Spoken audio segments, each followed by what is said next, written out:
Buenas tardes a todos. Vamos a hacer la primera ronda.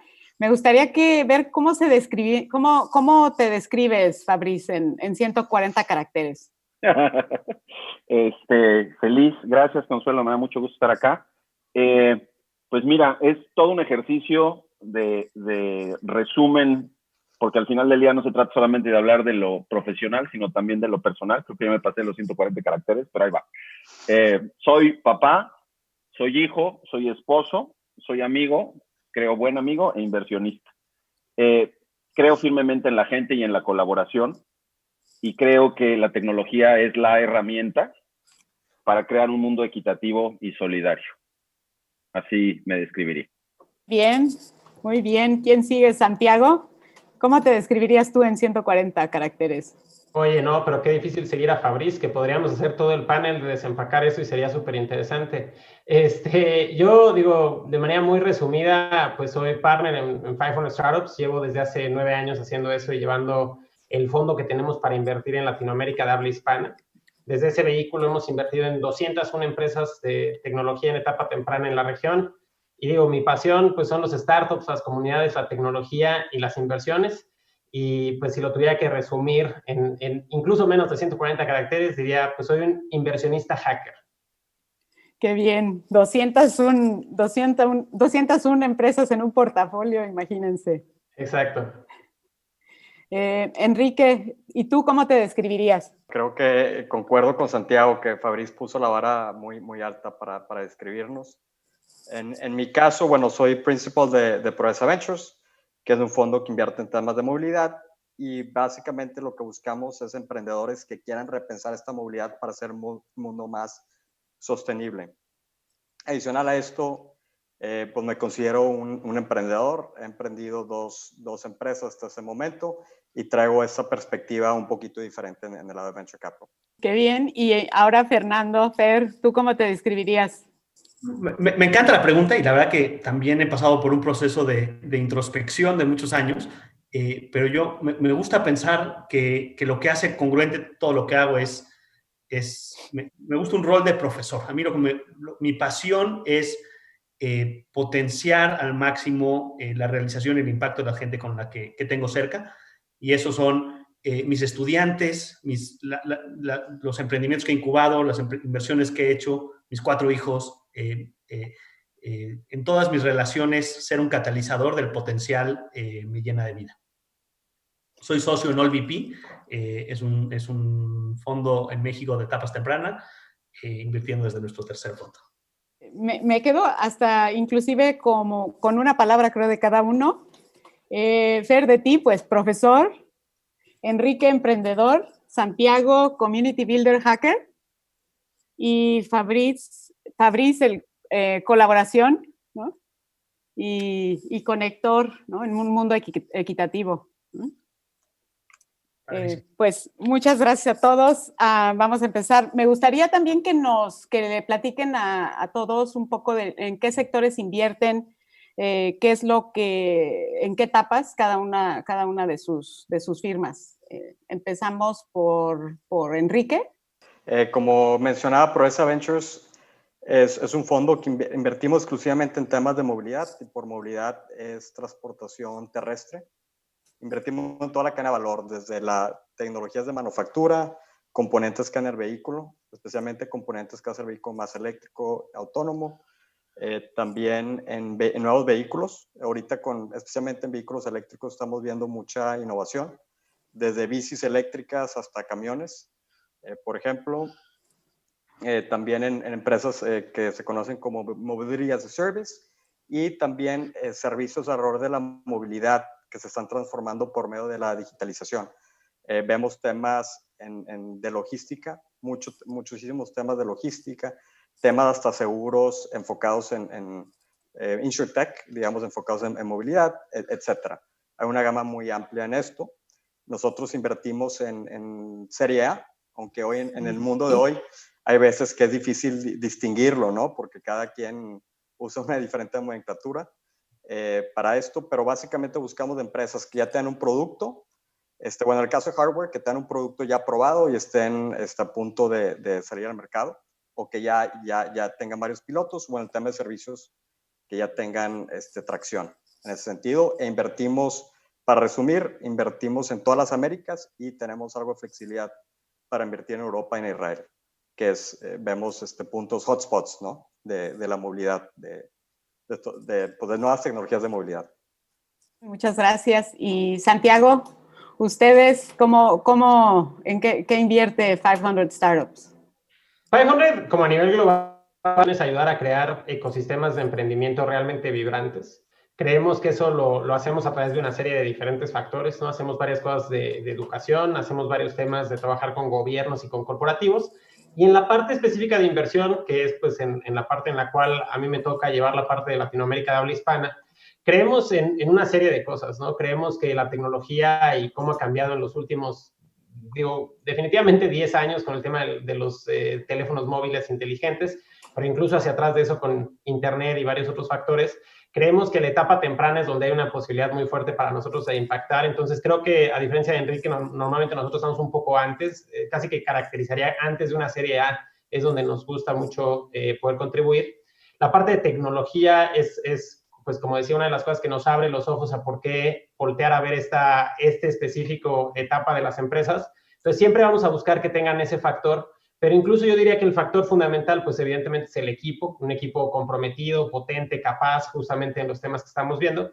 Entonces, en pocas palabras, queremos generar portafolios muy diversos y muy inclusivos en una etapa temprana, siempre con ese componente de tecnología, y en cuestión de industrias o segmentos somos muy agnósticos. Creemos que esto está pasando en absolutamente todos lados y pues obviamente al tener un portafolio tan diverso tenemos la oportunidad de empezar a conectar todos estos diferentes puntos. Entonces, en Latinoamérica de habla hispana, pues hemos invertido fuertemente en cosas desde educación, e-commerce, logística y transporte, empleabilidad, salud, agtech y todo lo que es foodtech. Hemos hecho algunas inversiones en civic tech y en healthcare. Entonces, como que de alguna u otra manera, pues creemos que todo está interconectado porque pues al final estamos yendo a consumidores que pues tienen múltiples necesidades e industrias que todas están de alguna u otra manera interconectadas. Entonces, pues nosotros nos vemos así como un inversionista, pues hasta cierto punto generalista, pero pues igual que lo decía en mi descripción al principio, pues creemos que en la comunidad tanto del ecosistema emprendedor, pues hay todo ese conocimiento, esas interconexiones y creemos muchísimo en cómo generar esos network effects que vienen a partir de esto, ¿no? De las 201 inversiones que hemos hecho, hemos tenido pues realmente algunos casos de éxito, pero casi igual de importante, hemos tenido más de 50 empresas en las que hemos fracasado y pues cada una de esas pues nos va enseñando tanto a nosotros como inversionistas, como ya que entramos como socio, pues poder entender cómo podemos aumentar las probabilidades de una empresa. Entonces, pues eso es lo que pretendemos hacer. Mucho de lo que hacemos en cuestión de inversión lo acompañamos con un programa muy intenso, con un compromiso de trabajar en conjunto con las empresas. Entonces, casi todas las inversiones que hacemos las acompañamos con 4 meses muy intensivos en los que trabajamos en conjunto para ayudar a construir la empresa y la relación como socios con la empresa en esos primeros 4 meses.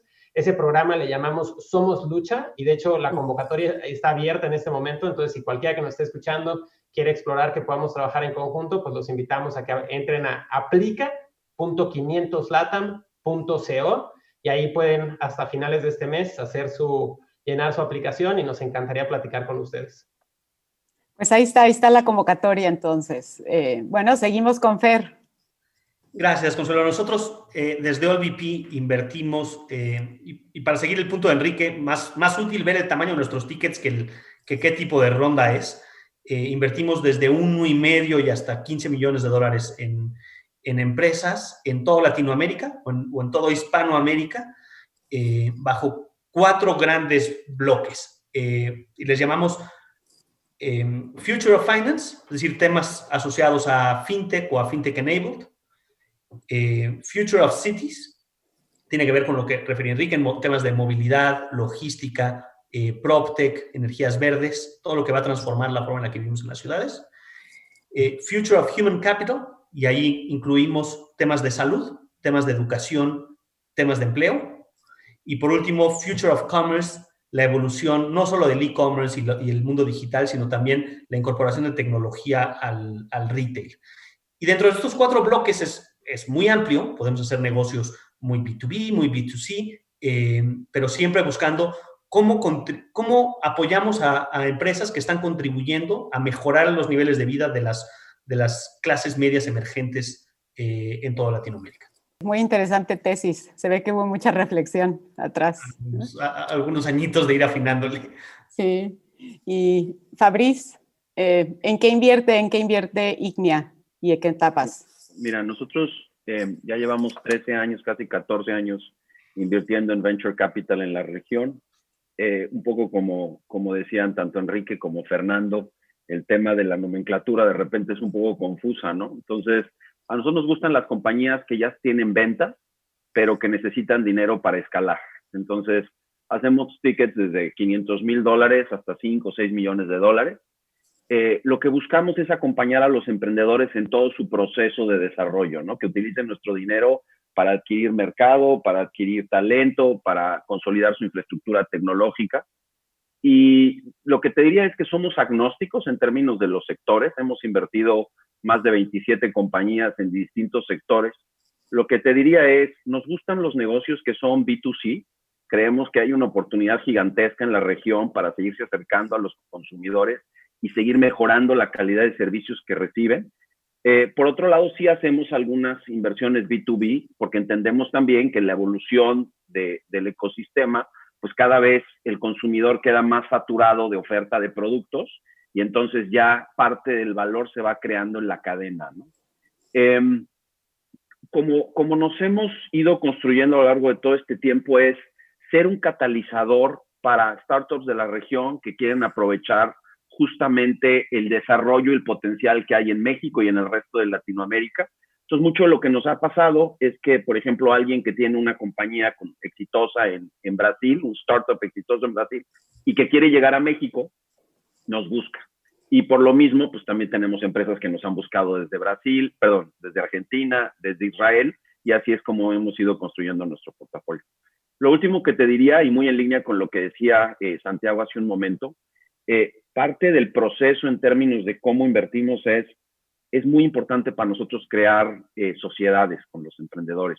Es decir, que ellos sientan que como inversionistas, más allá de la huella que tenemos hoy en día o de la comunidad de emprendedores a los que tienen acceso a través de nosotros, que se sientan cómodos de tener un socio que les va a ayudar a crecer y que les va a ayudar a ir construyendo su negocio. Es un poco, en general, cómo hacemos las cosas. Todo entre los 4 fondos muy diversificado y también en áreas de inversión en común. A ver, ahora vamos a tocar el tema que ha hecho este 2020 un año sin duda que nunca olvidaremos, aunque trataremos tal vez de olvidarlo. Con infecciones de COVID-19 ya casi en 176 países, creo que quedan como 7 países, pero hubo cambios el fin de semana que no tienen todavía casos de COVID-19. La pandemia es la amenaza más significativa que ha tenido la humanidad desde la Segunda Guerra Mundial. ¿Cómo ha impactado esto la inversión en Venture Capital, Enrique? ¿Cómo lo has visto tú? Bueno, gracias, Consuelo. No sé por qué siempre arrancas conmigo. Pero bueno, voy aquí a platicarte un poquito de nuestra experiencia. En un principio creo que fue un shock al ecosistema. Se pensaba que las valuaciones podían caer, que se podía frenar un poco el venture cap, pero no, todo el mundo estaba muy preocupado. Pidieron a las empresas de sus portafolios a reestructurar un poco, y digo pidieron porque en nuestro caso acabamos de cerrar nuestro fondo es relativamente nuevo, arrancamos el año pasado y teníamos 2 deals en el portafolio en ese momento y estaban recién capitalizados y ya estaban bastante, digamos, y perdón por ser pocho, pero muy lean, ¿no? Estaban, no veíamos tanta carnita donde cortarles, pero sí veíamos un ecosistema que estaba preocupado, ¿no? Pero creo que esa preocupación duró, bueno, en nuestro caso 2-3 semanas y eventualmente todo regresó no solo a como estaba antes, sino más fuerte en algunos sentidos, ¿no? Obviamente ha habido empresas que se han visto beneficiadas. Hemos visto beneficiados temas de empresas de logística, última milla, y bueno, que va muy relacionado con todo el e-commerce y todo el comercio digital, digamos. Eso ha tenido un impacto muy fuerte. Otras se han visto un poquito más perjudicadas, especialmente en temas de transporte empresas que dan servicios a transporte, no quiero decir colectivo, pero de mass transit, un poquito. Entonces ha sido el contraste, pero en general hemos visto un ecosistema que se ha mantenido muy bien. Hay muchísimo, yo que vemos más oportunidades ahora que antes del COVID. Las valuaciones se han mantenido, sigue habiendo mucho capital en el mercado que sigue invirtiendo por estas empresas. También algo que nunca visualizamos es que después del COVID y que las bolsas bajaron, estas no solo se recuperaron a sus niveles, sino han crecido, y en ese tiempo ha habido muchas empresas que han salido a la bolsa. Entonces ha dado todavía más, digamos, fuerza al venture, a este ecosistema. Fer, ¿tú cómo has visto el impacto en venture? Yo creo que ha sido un tema fascinante y no quiero repetir mucho de lo que ya dijo Enrique, que coincido. Yo lo veo como dividido en tres grandes bloques. Uno tiene que ver con los patrones de consumo y la conducta de los consumidores en todo el mundo. Y ahí ha habido una aceleración de la transformación hacia lo digital, que es muy de fondo benéfica y estructuralmente benéfica para las inversiones en venture capital y en particular en negocios de tecnología. Entonces, ese es un primer bloque. El segundo bloque tiene que ver con el impacto macroeconómico. El mundo entra en una recesión no anticipada y hay un choque macroeconómico muy fuerte que distorsiona muchísimas variables y mete una dimensión de incertidumbre fuerte. Y el tercero tiene que ver con lo que ya adelantaba Enrique, que es cómo en concreto el venture capital ha sido afectado por el lado de la oferta del dinero disponible para inversiones, las valuaciones, etcétera, y después, y me parece el punto más importante de todos, la identificación por parte de buenos emprendedores de oportunidades que se abren a partir de, digamos, de todo lo anterior. Y en el balance es un buen año para el venture capital, porque primero, si bien lo macroeconómico nos afecta a todos, dentro de todas las clases de activos, sobre todo el asset class, el venture capital tiende a ser el más acíclico, el menos correlacionado con el ciclo económico. Y en ese sentido es más resiliente a estos choques o más anti-fragile a este tipo de choques. Uno. Dos, la aceleración de los patrones de conducta hacia temas digitales, pues da un incremento muy fuerte a algunas de las empresas de los portafolios de todo, pero que todo fondo puede sincerarse y decir, a algunas les ha ido de la patada y a otras les ha ido estupendamente bien a partir de esta crisis. Lo que sí no podemos decir es, pues no sé, no ha habido mucho efecto. Ha habido mucho efecto, algunos para bien, algunos para mal.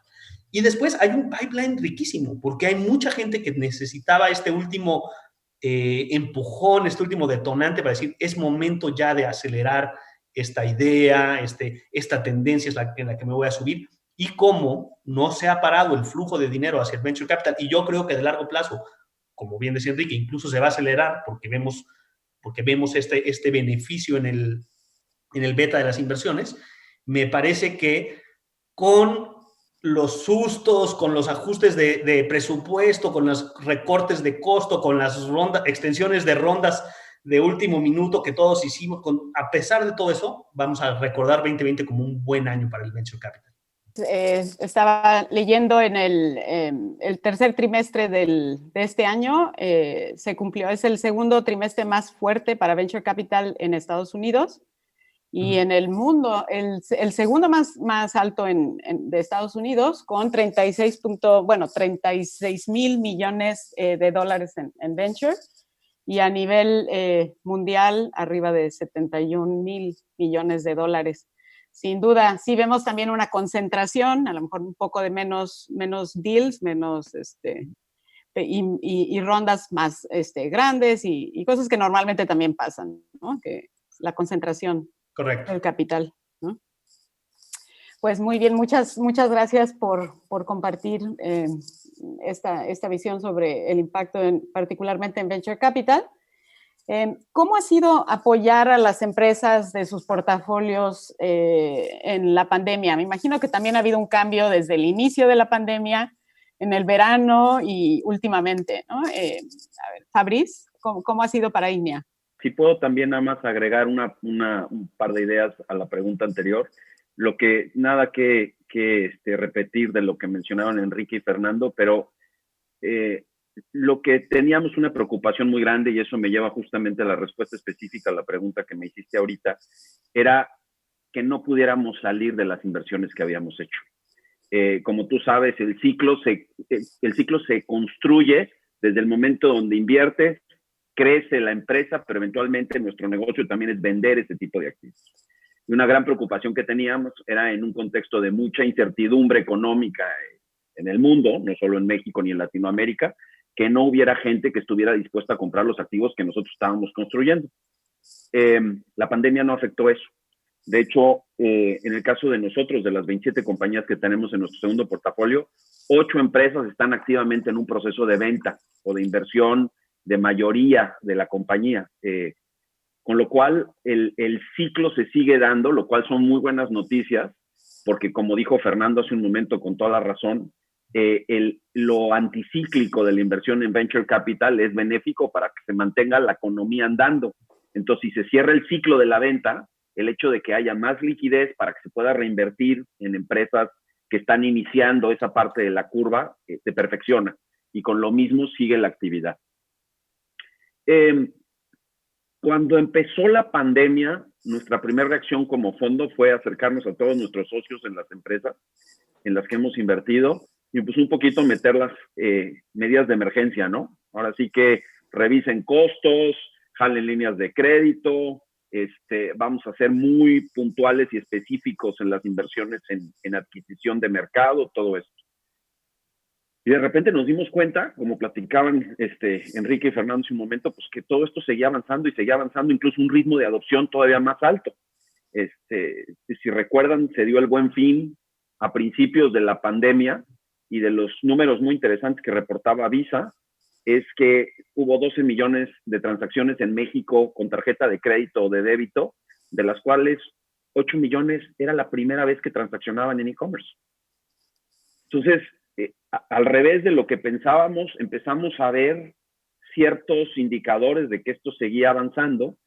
Y entonces te diría que de las primeras cosas en las que trabajamos mucho fue comunicar esta información a nuestro portafolio, que lo estaba recibiendo de primera mano porque ellos están pegados al mercado, pero era importante que todos tuvieran información similar porque pues, evidentemente en el ciclo, digamos, de la cadena de valor, unos la reciben antes, otros después, y era importante que se prepararan para enfrentar este crecimiento que sigue dando, ¿no?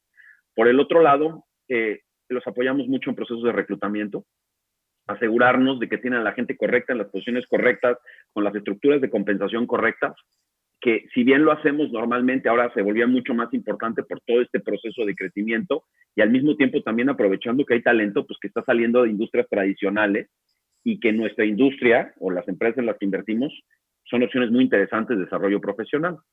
Y finalmente, los otros dos aspectos en los que trabajamos muy fuerte fue seguir el tema de levantamiento de fondos, asegurarse que nuestras relaciones con fondos que pueden coinvertir o que pueden invertir en etapas posteriores a las que nosotros hacemos, siguieran muy fuertes y disponibles para los founders que estuvieran levantando dinero. Es importantísimo estar pegados cerca de nuestros founders y asegurarnos de que pues quien está levantando lana, nosotros le pudiéramos hacer las intros correctas para que pudieran seguir en ese proceso. Y pues los procesos de desinversión son procesos en los que nos metemos mucho. Cuando estamos vendiendo una compañía, estamos muy cerca del emprendedor, pues porque en muchos de los casos es la primera vez que pasan por ahí y son momentos muy difíciles, con decisiones muy cruciales para sus vidas como emprendedores y para la realización de valor de sus negocios, pues, vendiéndolos o siguiéndose con alguien más. Entonces hemos trabajado muy de cerca para estar muy pegados a ellos en estos procesos. Muy bien. Así lo hemos vivido. ¿Y cuál han visto que ha sido la media para que una empresa sea, tenga una salida? ¿Te refieres en tiempos? En tiempo, sí. Uy, ese sí es una tema muy variable. Yo te diría que todavía no existe así como un parámetro muy específico. Te puedo decir ahorita, por ejemplo, del vintage de nuestras compañías 2015-2016, ya hay empresas de las cuales estamos, como te digo, saliendo. Entonces, pues te dan 4 años aproximadamente de inversión. Ahora, no quiere decir que cuando nosotros invertimos, la empresa tenía 0 años. A lo mejor ya tenía 1 año, 1 año y medio. Entonces, yo te diría que en el mercado en el que estamos metidos nosotros, todavía no se siente masa crítica como para darte un dato duro, pero sí son 5 o 6 años más o menos. Muy bien. Y Santiago, ¿cómo ha sido para ustedes apoyar a las empresas de su ecosistema? Claro, creo que, digo, de la parte más quizá estratégica, pues ya mencionaron muchísimo, entonces me voy a ir a la parte más táctica, ya estar, ¿sabes?, en la trinchera y un poco cómo ha sido esto, y si lo tuviera que resumir fuertemente, diría increíblemente intenso, ¿no? ¿Y por qué? Porque, pues, creo que, como bien lo decía Fernando ahorita, pues creo que no puedes decir que hubo empresas que tuvieran poco impacto, ¿no? O sea, todo el mundo se impactó de alguna forma, y ante eso, pues ha tenido que haber una adaptación muy fuerte. Entonces, nosotros lo vemos como en 2 etapas diferentes, o quizás hasta 3. La primera es en nuestras inversiones iniciales, ¿no? Cuando empezó la pandemia, nosotros estábamos terminando el batch 11, nos tocó pasarlo a remoto, y ese fue un batch que nos permitió aprender cómo, ya habiendo generado la relación de confianza, podíamos trabajar y lograr el trabajo que siempre hemos hecho, pero en vez de hacerlo todos en un espacio físico, que era nuestra oficina en la Ciudad de México, pues poderlo hacer pues muy similar a esta conversación que estamos teniendo en este momento. Y creo que eso fue relativamente sencillo. O sea, aprendimos y digo, no fue una sorpresa increíble, que si ya tienes esas relaciones es fácil. Entonces, lo que tuvimos que hacer, porque ya corrimos, ya terminamos un proceso completo de convocatoria, inversión, bueno, selección, inversión y 4 meses de trabajo en conjunto, que tuvimos un demo de hace 3 semanas. Entonces, ya vivimos el proceso de invertir en empresas y trabajar durante 4 meses en empresas que hoy físicamente pues, no tenemos el gusto de conocer a estas empresas, ¿no? Entonces, fue interesante, creo que invertimos mucho en tratar de rompernos la cabeza en saber cómo generar, sobre todo en las primeras semanas, pues esa conectividad, tener conversaciones un poco más informales y un poco más profundas, que digo, pues normalmente las logras muy fácil en estos eventos de networking y ya sabes, como de romper el hielo que hacemos en la aceleradora, pero que de alguna u otra manera tuvimos que convertir pues a dinámicas pues remotas y creo que lo logramos, ¿no? Del lado de la aceleradora nos llevamos una serie de cosas muy padres de aprendizajes. O sea, uno es que definitivamente se puede lograr el impacto en disminuir las probabilidades de fracaso a través de un programa de acompañamiento de manera remota, check. O sea, somos hoy creyentes de que podemos hacer eso. La segunda, en temas como comunitarios, de hacer que haya esa interconexión entre el batch, incluso con el resto del portafolio, también logramos. Y digo, en el futuro, conforme veamos un tema de recuperación, viaje y movilidad, podremos replantearnos diferentes cosas, pero vemos una serie de factores bien divertidos, o sea, un tema muy fuerte donde quizá teníamos pues founders con diferentes perfiles que quizá no hubieran tenido el atractivo de venir a pasar 4 meses a Ciudad de México y alejarse de su familia o de diferentes situaciones que pudieron hacerlo. Vemos un tema también de más de nuestro capital llegando directamente a estar disponible para impactar a la empresa porque no hay un costo pues, de relocation. Pero bueno, al final entonces la aceleradora, super check, lo logramos, estuvo muy padre. Con todas las empresas del portafolio que, pues digo, con más de 120, 130 empresas en el portafolio activo, pues evidentemente tenemos ahí todo un arcoíris de etapas, de impactos, de otras cosas. Pero creo que el resumen creo que ha sido que hubo una serie de factores bien divertidos. Una toma de decisión muy rápida, o sea, ante las situaciones de emergencia, creo que pues los emprendedores y las emprendedoras pues son justamente pues la parte de la población que más rápido iba a tratar de convertir esos retos y riesgos en oportunidades, y así lo vimos. Empresas muy rápidamente convirtiendo su oferta de valor e incluso su producto o servicio al nuevo mundo, ¿no? Digo, casos, por ejemplo, Boletia convirtiéndose en un venue digital para hacer eventos remotos, Come Bien, que era un tema de corporate catering, de repente entendiendo cómo llevar comida a la casa de los empleados de las empresas en vez de a la oficina, una serie de ejemplos de ese estilo. Entonces, en ese sentido ha sido muy inspirador, pero definitivamente lo caracterizaría como un año que pues ha sido muy intenso para todos, ¿no? O sea, ha habido un trabajo doble o triple en algunos casos y se siente un poquito en las empresas que ahorita que ya empieza a haber un poco de estabilidad porque ya hicieron los cambios que tenían que hacer, pues empieza a haber un tema de decir, oye, pues cómo empezamos a tener pues realmente una adaptación un poco más profunda. Uno de los casos que estamos empezando a ver un poquito en comunicación, colaboración, cómo hacer la cultura de los equipos, etcétera, empezamos a ver que realmente empieza a haber cambios un poco más profundos de no solo convertir esa reunión que hacíamos semanal en un Zoom, sino empezar a ver cómo la gente empieza a utilizar herramientas como Notion o que empiezan a hacer sus propios wikis, que de repente empieza a ver este meme de, oye, es que esa junta pudo haber sido un correo y ser asíncrono y pues realmente hoy que estamos trabajando de manera remota, pues sí se puede hacer eso, ¿no?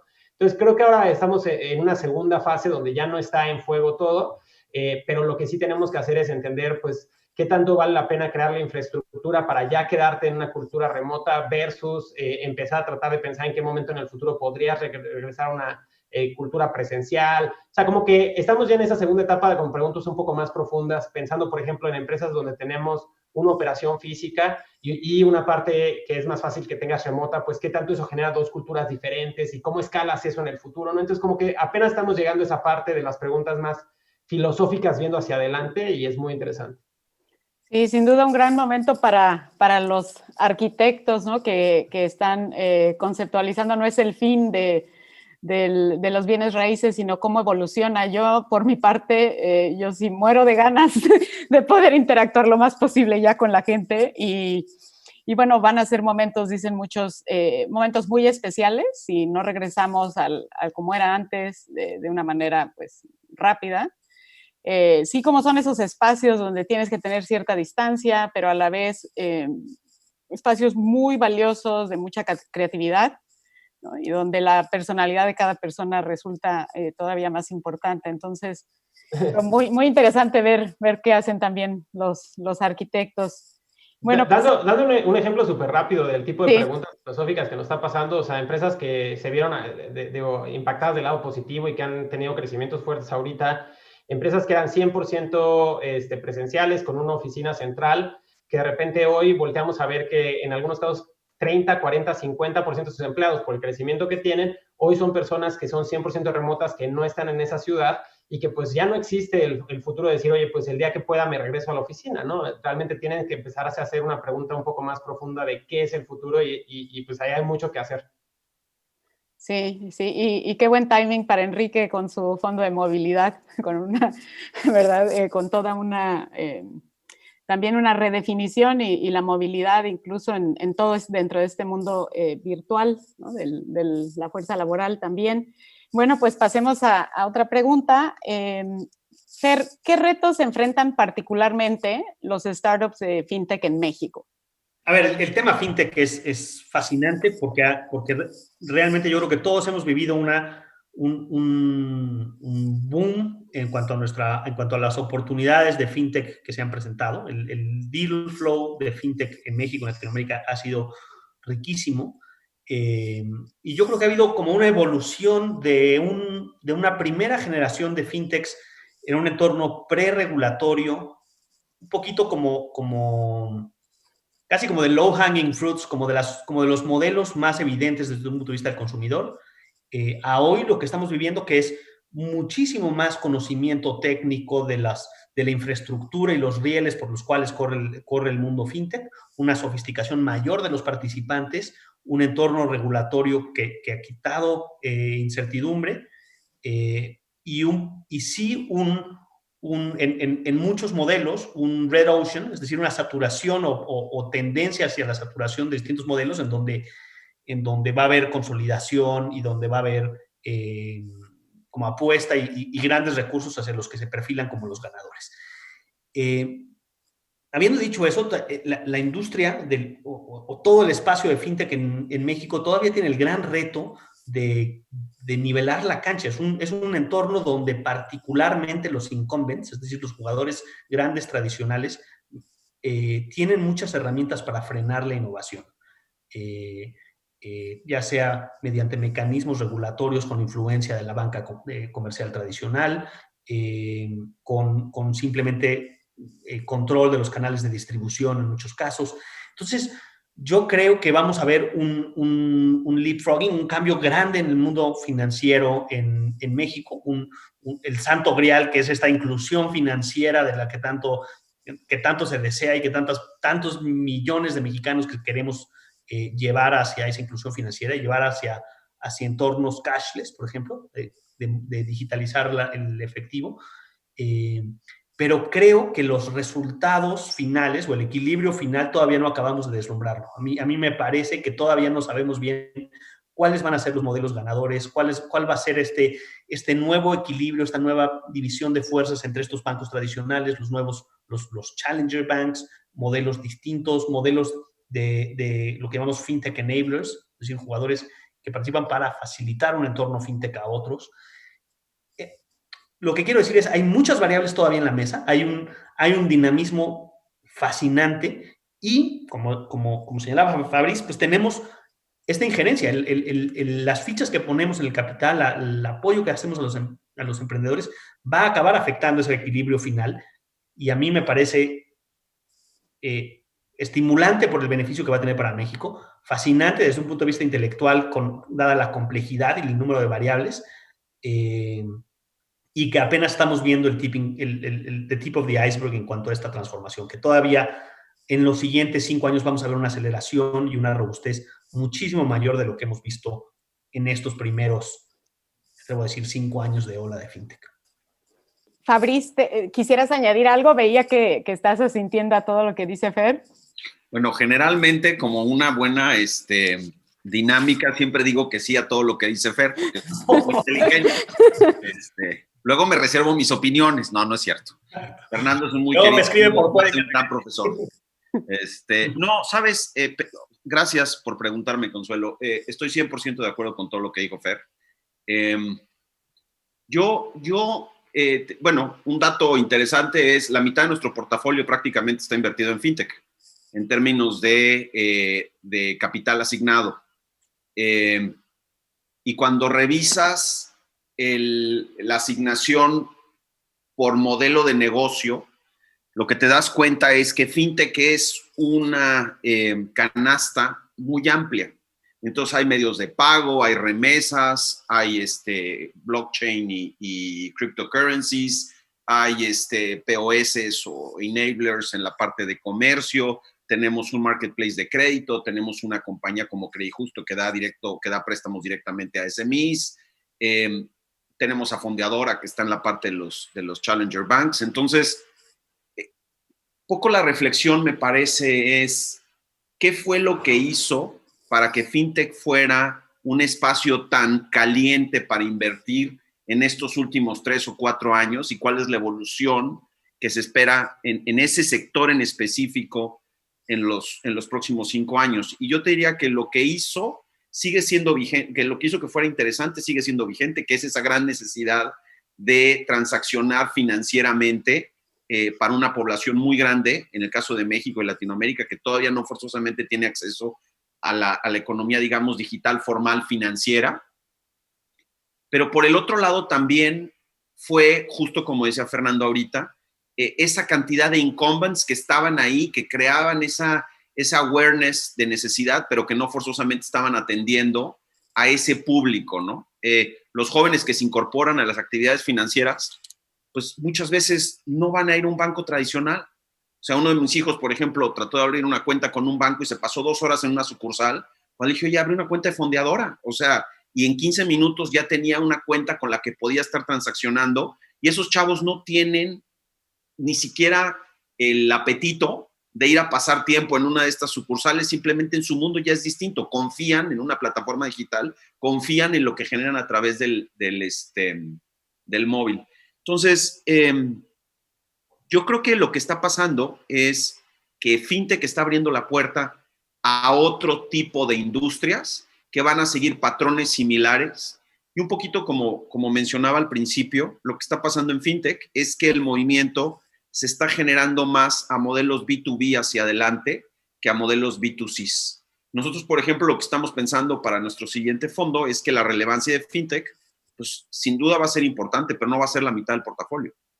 Va a ser un poco menor y entonces otros sectores, por ejemplo, PropTech, u otros sectores, por ejemplo, temas de movilidad o temas InsurTech, se van a ir moviendo, porque lo que estamos viendo es que se están generando elementos similares a lo que había en FinTech hace 3 o 4 años en otras industrias y se va a repetir ese tipo de dinámica, ¿no? De industria y de ecosistema. Y pues nos toca estar muy listos para, por un lado, estar apoyando a quien está creando esas industrias y quien está generando esas avenidas de crecimiento, y por el otro lado, para que sus procesos de acercamiento con sus clientes sean mucho más rápidos, que se aprovechen todos los aprendizajes que hemos tenido, que se aprovechen todas las plataformas que existen para que el desarrollo se haga mucho más rápido y la creación de valor no tome tanto tiempo. A ver, ahora pasemos al tema de, bueno, pasando de los retos de un emprendedor a los retos de un inversionista de Venture Capital. que poco se habla, ¿no? Parece ser pues algo muy cool y lo siguiente que tiene que tener ahora alguien, ¿no? Ya fundé una startup, check, ¿no? Empieza un fondo, ¿no? De venture. Enrique, ¿cuáles consideras que son los retos de un venture capitalist? Ahorita los toco, solo quiero poner en contexto en el caso de Proeza Ventures, que algo que se va a mencionar, que en nuestro caso tenemos un LP, un inversionista, que es el grupo Proeza. Entonces, a diferencia, se podría considerar que somos un CVC, aunque trabajamos como un fondo tradicional de Venture Capital.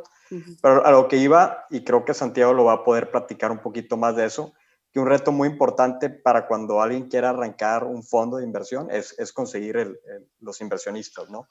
En nuestro caso no ha sido el tema porque tenemos un LP, aunque hubo varios, digamos, retos internamente que tuvimos que sortear, ¿no? Un poquito, siendo una empresa tradicional, hablarles de Venture Capital y que no tenía que pasar por las mismas tomas de decisión pues el corporativo tradicional, pues era un poquito de shock inicialmente, ¿no? Porque decíamos, oye, buscamos velocidad, queremos tomar las decisiones, no queremos tardarnos un año en tomar las decisiones, la oportunidad va a pasar, necesitamos en semanas, máximo un mes, ¿no? Entonces, eso es un reto que hemos, en particular en Proeza Ventures, hemos vivido. Creo que retos más generales, como un VC, es crear marca, ¿no? Cada vez nacen más fondos. Entonces, pues un inversionista, un emprendedor ya tiene hasta oferta, ¿no? Oye, ¿con qué fondo lo escojo? No nomás son los términos económicos, qué evaluación me das, pero también qué valor agregado me das como fondo. Y obviamente la marca importa, ¿no? Yo creo que competir actualmente contra un Sequoia, un Benchmark, pues es muy complicado. Esos fondos llevan, pues yo creo que ya 50 años creando una marca, pueden decir, oye, tengo esos casos de éxito. Entonces, ese es un reto. También la parte de quieres crear estas relaciones, este network. Obviamente aquí el ecosistema de Latinoamérica creo que es bastante, mayoría nos conocemos y es muy amigable todos, pero cuando te sales de eso, pues quieres tener esa red de contactos o esas amistades para poder ayudar también a las empresas a que puedan ponerles enfrente, digamos, ahorita que hablaba de un Sequoia, un Benchmark, pues quieres tener la posibilidad, ¿no? De ponerles eso, traer a esos inversionistas a que puedan invertir en una siguiente etapa para esas empresas. Y son yo creo que los retos que vemos. Obviamente, yo diría, algo que no tenía en mente cuando arranqué es el manejo de la agenda. Es algo, recibes, además de la cantidad de correos que recibes, pues todo el mundo pide una reunión contigo, empresas, otros fondos, banqueros, etcétera, ¿no? Entonces, si no la manejas bien, puede estar saturado todo el día, puedes tener 12 horas seguidas de juntas y después dices, pues, ¿qué hice en el día, no? Porque hay otros procesos desde due diligence que tienes que hacer, apoyar a las empresas de tu portafolio, etcétera. Entonces, son de las cosas, yo diría esta última, el manejo de la agenda y ser muy selectivo, es de los retos más grandes que me ha tocado a mí vivir. Cómo invertimos nuestro tiempo, ¿no? Que es el recurso tal vez más limitado que tenemos todos. Así es. Santiago, ¿tú qué añadirías? ¿Cuáles han sido los retos? Híjole, pues digo, a mí me tocó el camino un poquito de arrancar fondos pequeños desde el 2011, no forzosamente viniendo de esta industria y irnos poco a poco empapando de esto. Y pues, digo, cuando te sientas hoy en 2020 y volteas a ver el ecosistema, o sea, tratar de estar haciendo pues, lo que todos en esta llamada estamos haciendo, que es traer mejores opciones de capital para todos los emprendimientos de la región, es literalmente enfrentarte a una montaña gigante de problemas, ¿no? O sea, volteas a ver, el año pasado el ecosistema completo de Hispanoamérica tuvo 1.9 billones de dólares invertidos cuando comparamos contra 240 billones o bueno, 1,000 millones en el mundo. Entonces, pues estamos hablando menos del 1% de la inversión de Venture Capital en el mundo. Cuando donde quieras que midas a la región, estamos hablando de 5, 10, 15, 20% de representatividad en lo que sea, ¿no? Entonces necesitamos multiplicar esto por 5. volteas a ver la industria internacional con nuevos vehículos, con nuevas formas de hacerlo, con rolling funds, con nueva tecnología, con jugadores internacionales, y de repente tú estás en medio en este ecosistema emprendedor que necesita mucho más, y todos estos jugadores que todo el tiempo están pues también tratando de innovar. Y pues la verdad es que tú tratas de hacer, como bien decía Enrique, y pues te topas con una serie de factores que no son muy pues alentadores, ¿no? Hablas de temas macroeconómicos, temas políticos, temas de retornos en el asset class históricos en la región, quizás hasta una desconfianza de los primeros esfuerzos que se hicieron por no haber generado los retornos que se esperaban, y miles de otras razones que todos hemos escuchado de por qué es que invertir en este tipo de vehículos puede ser difícil, ¿no? Pero creo que lo bonito, y quizá para poner como el contrapeso del otro lado de eso, es que tú volteas a hablar con los jugadores más sofisticados del mundo alrededor del asset class, y pues realmente te volteas a ver que private equity, en específico venture capital, pues es una asset class increíblemente importante, y que cuando se hace bien genera retornos tanto muy positivos como para los inversionistas como para el desarrollo económico, ¿no? Entonces tú te volteas a hablar con los endowments de las universidades en Estados Unidos, y digo, el endowment de la Universidad de Chicago te dice: yo tengo el 19% de mi capital expuesto justamente a este tipo de inversiones, quiero subirlo al 24% porque es el mejor asset class que tengo, ¿no? Y es anticíclico, antifrágil, como bien lo decía también Fernando. Y entonces, como que lo que pasa es que yo creo que justo estamos llegando a ese punto de inflexión donde todo se va a juntar, ¿no? Y entonces, quizá como para cerrar esta receta de diferentes ingredientes que yo creo que estamos viendo hoy y viviendo todos, es que terminamos viendo dos cosas bien interesantes que están pasando el día de hoy, y que yo espero que terminen de resolver estos retos de cómo logramos que los manejadores de capital grandes del país, que los family offices, que los inversionistas volteen a ver esto y digan: yo me quiero sumar porque es muy importante y porque también va a ser muy bueno para mí, ¿no? Y el primero es que en verdad estamos empezando a ver los primeros casos de éxito que están creciendo, que están demostrando lo que se puede hacer y que realmente puede ser muy positivo. Pero lo segundo que está pasando, y que tiene que ver con todo este año que hemos vivido de pandemia, y que hace rato platicaban pues algunos de los factores, de los impactos, de si es bueno, si el futuro va a venir mejor o no. Yo creo que una cosa que no hemos platicado y que a mí me parece extremadamente fundamental es que la pandemia vino a literalmente hacer que todo el mundo se cuestionara si lo que estamos haciendo hacía sentido o no, que nos veamos obligados a probar cosas diferentes. Y entonces, ante esta nueva apertura mental, hasta esta nueva situación donde dices: oye, pues tengo que hacer lo que me toca hacer, me necesito adaptar, pues los startups realmente están demostrando que son los que número uno se adaptan a todas estas situaciones. Entonces, a mí me emociona mucho que en los próximos años este reto que siempre ha tenido el asset class, que es cómo logramos que más gente confíe, ponga su dinero, su tiempo, su esfuerzo, su reputación y todo, ¿no? Sangre, sudor y lágrimas en hacer que esto exista, pues realmente creo que está pasando, y eso es muy padre. Ahora, creo que el último reto que nos va a quedar ahí, y que yo creo que es una tarea que nos tenemos que llevar todos, es cómo logramos que ante esta situación, pues este cambio, este impacto y este ecosistema emprendedor realmente sea un orgullo y una cosa representativa para toda la población, ¿no? Y que realmente logremos que de alguna u otra manera pues sea una industria diversa, accesible, que tenga un impacto interesante y que le hablemos a todos, ¿no? Creo que para mí es interesante ver un factor interesante, y que quizás es tema de todo un panel completo también, que es ver cómo pues Chile ha logrado una representatividad y un orgullo alrededor de Cornershop, que yo sé que ahí Fernando conoce muy bien el caso. Creo que cuando volteamos a ver Rappi en Colombia ha logrado también un orgullo nacional. Cuando volteamos a ver Mercado Libre en Argentina y muchos otros jugadores de Argentina también, yo creo que nos viene faltando un poco eso en México, y cómo logramos que la gente se sienta orgullosa y diga: oye, yo tengo este producto que es de un startup mexicano, latinoamericano, y entiendo que estoy representado a través de esto. Pero bueno, perdón si es una respuesta un poco larga, pero es que los retos del VC pues son bastantes. Sí, claro que sí. Ay, lástima que se nos está acabando el tiempo. Me quedo con algunas preguntas que me hubiera encantado compartir con todos, pero no quiero dejar pasar las que tienen un toque, un lado personal. ¿Cuál ha sido el momento de mayor satisfacción como inversionista, Fabriz? Lo más gratificante en el día a día de lo que hacemos es participar en la creación de negocios que son innovadores y disruptivos, que son negocios que un poco como decía Santiago ahora, le abren la puerta a personas a ver un mundo que a lo mejor no tenían acceso antes, a través de una plataforma que no forzosamente estaba disponible y que al mismo tiempo incorporan talento a industrias que de otra manera no existirían. Y ser parte de ese proceso es súper gratificante. Creo que el gran reto, y un poco también terminando de redondear la pregunta anterior, es ¿cómo haces eso desde la plataforma del inversionista y del socio?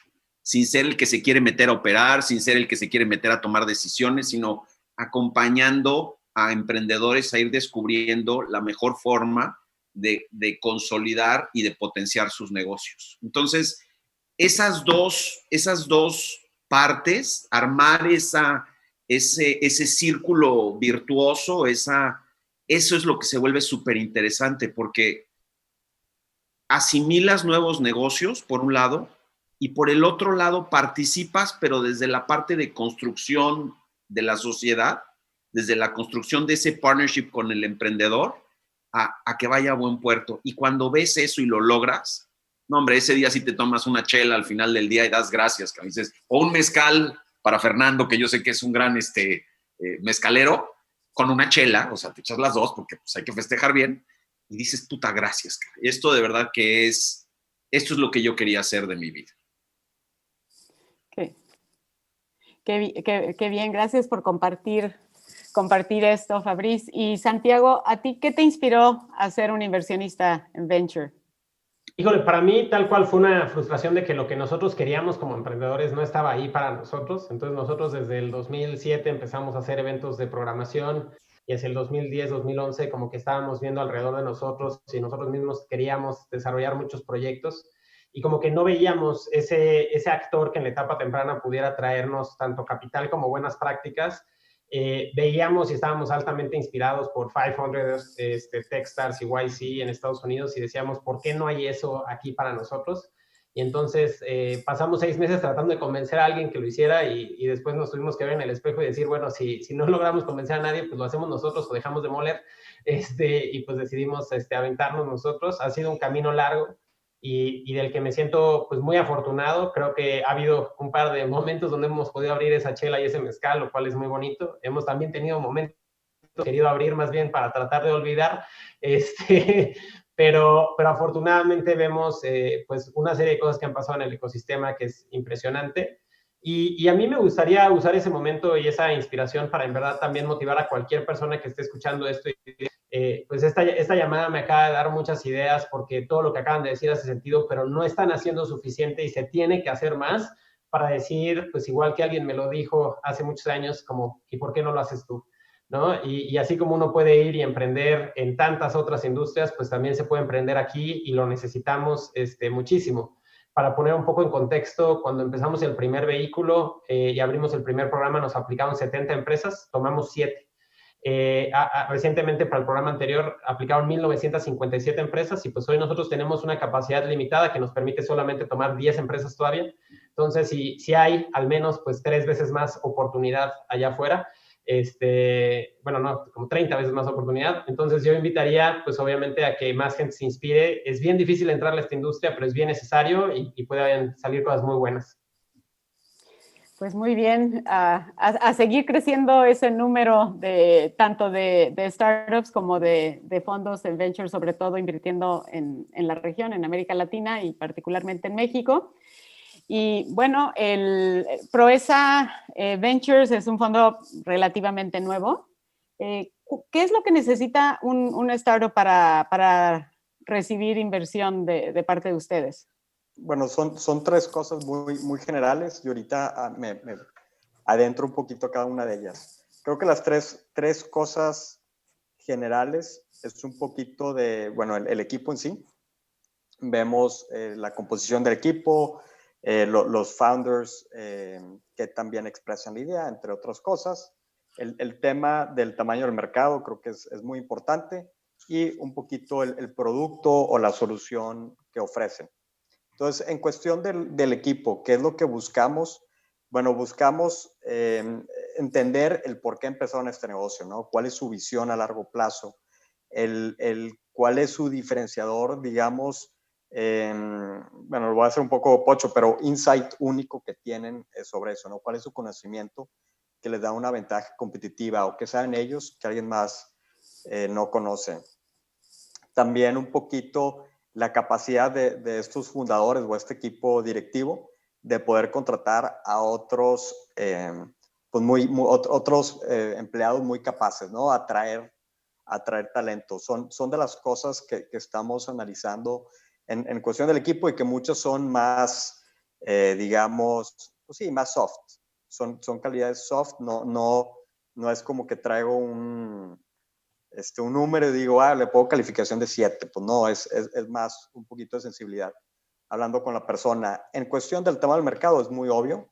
Entre más grande es mejor, aunque hay veces que hay nichos que nos gustan mucho, que puedes decir, oye, ¿qué tanta competencia hay? Oye, pues puede que no haya tanta competencia, entonces puede ser más interesante que un mercado muy grande, pero que hay 50 jugadores, por decir algo, ¿no? Y en el otro lado, en el producto o en el servicio, algo que nos preguntamos mucho es qué tan grande es el problema que está resolviendo la empresa. Si es una necesidad o es un nice to have, ¿no? Entonces, lo que preferimos es que sea un must have para sus clientes o usuarios y que, pues, bueno, que les genere mucho valor, ¿no? Entender que les genere mucho valor. Y otra característica que nos gusta, aunque no todos los negocios, es qué tan recurrente es. Es mucho mejor que te compren todos los meses a que sea una compra anual, porque se les puede, es más difícil crear marca, que se acuerden de ti, etcétera, ¿no? Entonces son de las cosas que nosotros vemos para invertir en una startup. Adicionalmente, obviamente, una cosa más, ya dependiendo de la etapa, ¿no? Ya si está un poquito más avanzada la empresa, nos gusta ver, pues ya nos metemos a entender los números, los unit economics, ¿no? El costo de adquisición, lifetime value, cómo están creciendo, cuál ha sido la historia de la empresa en ejecutar lo que dicen, ¿no? ¿Qué dijeron en la ronda pasada y qué han logrado en esta etapa, ¿no? Porque pues hay muchos que son muy buenos para hablar, pero no son tan buenos para ejecutar, ¿no? Entonces también el ya que esté más avanzada la empresa te permite tener más información sobre qué tan buenos son ejecutando y creciendo el negocio. Pues para todos los jóvenes, todos los emprendedores que están en el espacio de movilidad, entonces aquí tienen un fondo al cual pueden acercarse y... Por favor. Sí, igual al de todos para cada una de las tesis en particular. Creo que es muy importante para los emprendedores que, tocando otra vez el recurso tan preciado que tenemos, que es el tiempo, también el de los emprendedores y que muchas veces pierden tiempo en ir hacia los fondos equivocados. Entonces es muy importante ver la tesis de inversión de un fondo, en qué etapas invierten, los portafolios que tienen, en fin, todo eso, ¿no? El hacer un poco de su propio investigación, ¿no? Para ser mucho más eficientes con su estrategia de levantamiento de capital. Y bueno, para cerrar este panel, una pregunta que debería de ser un panel, ¿sí? Que es, ¿cómo podemos resolver el problema de diversidad e inclusión que existe en Venture Capital en la actualidad? Y es un tema que obviamente me toca mucho, siendo, como que siempre he sido la no sé si minoría, pero la distinta en el grupo, ¿no? Y pues lo veo que cuando uno es más joven, no quieres que te etiqueten con ese tema, ¿no? De que, ay, bueno, es que como eres mujer, pues vamos a invertir, o como eres mujer, pues hay que darte un poquito de colchón, o etcétera, o la latina, o la ingeniera, o lo que sea. Pero bueno, ¿cómo podemos resolver este problema, Fer? Es un tema fascinante. Yo tuve la fortuna este viernes pasado de ser sinodal, hablando de mi lado de profesor, en una tesis de licenciatura que trataba justo este tema, que es inversión de capital emprendedor con perspectiva de género. Y lo que discutíamos en el examen profesional es, hay mucha literatura de que uno de los caminos más importantes para resolver esta brecha es que los propios tomadores de decisiones, que los propios gestores de fondos tengan participación de mujeres. Y en México tenemos ciertos elementos importantes. Tú, por supuesto, Consuelo, eres una referencia clara. Christine Kena, socia de Fabrice Enignia, ha tomado un rol importantísimo en empujar esta agenda, incluyendo la creación y presidencia de un comité de inclusión y diversidad dentro de AMEXCAP, dentro de todo el grupo. Nosotros en OVP este año incluimos a una tercera socia, Antonia Rojas, con este énfasis. Y en la medida que tengamos más mujeres en los equipos tomadores de decisiones, podemos corregir los sesgos inherentes a el hombre que viene de privilegio, blanco, etcétera, que arrastramos en la industria y que es muy difícil de corregir. Esto no se corrige con un discurso de gender blindness, de decir, uy, no, nosotros no nos fijamos en el género de quien lleva el proyecto, simplemente vemos las virtudes del equipo. No es verdad, porque partimos de una cancha dispareja y eso tenemos que reconocerlo y en función de ese reconocimiento trabajar para corregirla.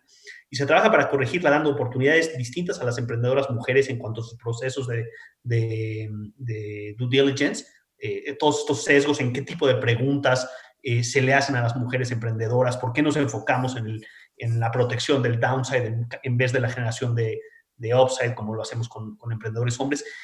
Y yo creo que la conciencia de esos sesgos y la proactividad en corregirlos es importante, y ahí, de nuevo, mi reconocimiento a ti y a Christine en los esfuerzos que han tomado. Pero para corregirlo a fondo, yo creo que tenemos que ir un paso más. Y a mí me parece, por ejemplo, muy relevante el anuncio que hizo el endowment de la Universidad de Yale este año, hace quizá un mes y medio, donde dice, como somos conscientes de esto, y esto merma nuestros retornos, no solo es un tema de justicia, es un tema de qué tan bueno es el asset class. Ya decía Santiago, oye, pues la Universidad de Chicago dice que este es su mejor asset class, y este asset class tiene un costo de oportunidad, que es que no invertimos suficiente en mujeres. Y para corregirlo, seamos proactivos. Entonces, Yale dice, ojo, todos mis fund managers, todos los administradores de recursos que reciben dinero del endowment, tienen que mostrar la evolución de su inclusión de género en sus equipos directivos y en sus tomadores de decisiones si quieren volver a recibir dinero de nosotros. Eso viene desde arriba. Y yo espero que esto se empiece a suceder también en Latinoamérica. El discurso del Banco Interamericano de Desarrollo, del IFC, etcétera, en banca de desarrollo, ¿cuánto vas a empujar esto? Los fondos de pensiones, las AFORES, ¿cuánto vas a empujar esto? No de nuevo como un redistribuidor de riqueza, sino para tu propio interés. Todos estamos alineados a querer los mejores retornos para los fondos y eso de largo plazo se va a optimizar en la medida que lleguemos a la equidad de género que la industria requiere. Muchas gracias, Fer. Creo que sintetizas muy bien todo lo que está pasando. Y un estudio que a mí me ha llamado mucho la atención, que es un estudio de Illumen Capital en colaboración con Stanford Spark, que los equipos que son diversos racialmente o de etnicidad, o no sé si estoy diciendo mal la palabra, espero que no, también sufren de todavía mayor sesgo cuando están más arriba. Entre más arriba, mayor sesgo. Y cuando lo comentas con los limited partners, los que invierten en los fondos, pues les cuesta trabajo creerlo y dicen, pero ¿cómo? ¿Cómo es que lo hay? O sea, ni siquiera hay todavía una conciencia al respecto, pero igualmente también pasa con los emprendedores, ¿no?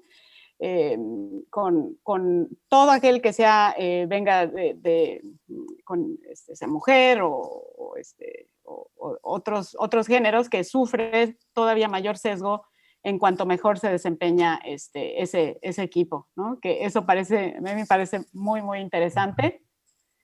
Y bueno, creo que con esto cerramos este panel. Necesitamos más y mejores emprendedores, emprendedoras, inversionistas. Tenemos, creo que una oportunidad, vienen 2, 3 años y todo lo que viene de muchísima oportunidad. Y bueno, todos tenemos nuestro granito de arena que contribuir en la formación de todos estos ecosistemas en la región, en toda Latinoamérica y particularmente pues, en nuestro país, en México. Les agradezco mucho a todos ustedes y ojalá podamos tener un panel posteriormente con varios temas que nos quedaron pendientes. Muchísimas gracias, Consuelo. Gracias también a Grupo Pro por la invitación. 1,000,000 de gracias a todos. Un gusto verlos, como siempre. Igualmente, muchas gracias. Gusto, Consuelo, y muchas gracias. Igual. También a ti y a Grupo Pro por la invitación. Igualmente. Fue un placer participar con todos. Muy elocuentes todos. Muchas gracias. Gracias a todos.